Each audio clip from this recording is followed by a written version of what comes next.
ভাই, রায়ন ভাই আপনারে খুঁজতেছে। কেন, কি জন্য খুঁজতেছো? কি জন্য খোঁজ দিচ্ছে তা তো জানি না। বাইরে কি পাঠায় দেবো? আচ্ছা ঠিক আছে, যাও তাহলে তুমি পাঠাই দাও রায়ন ভাই। কি ব্যাপার শামীম ভাই, শুনলাম আপনি নাকি আপনার জমিটা বিক্রি করবেন। হ্যাঁ ভাই, এই গ্রামে জমি রেখে আর কি হবে? শহরে ছেলে মেয়ের পড়াশোনা, ছেলে মেয়ে তো সবসময় শহরেই থাকে। আর আমিও তো গ্রামের দিকে আর আসিনি। আর আপনার ভাবিও চায় না যে এই গ্রামে এসে থাকুক। এই জন্য এই গ্রামের জমিটুকু বিক্রি করে দিতে চাচ্ছিলাম। ভাই, আপনার কি মনে আছে আপনার আব্বা মরে যাওয়ার পরে রফিক ভাই কিভাবে আপনাদের সংসারটা সামলাইছে?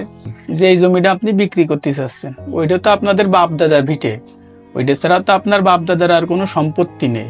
ওই জমিটা যদি আপনি বিক্রি করে দেন, তাহলে কি আপনার বাপ দাদার স্মৃতি এই গ্রামে আর থাকবে? আর আপনি এই যে পড়াশোনা করে আজকে এত বড় একটা ব্যবসায়ী হয়েছেন, এই পড়াশোনার খরচ তো সব আপনার ভাই চালাইছে। আর এইখানে কি আপনার ভাইয়ের কোনো অবদান নেই? অবদান তো অবশ্যই আছে। অবদান নেই এই কথা তো আমি অস্বীকার করতেছি না। কিন্তু এই শহরে কোনো কিছু থেমে থাকে না, সবকিছুই সময়ের সাথে পরিবর্তন হয়।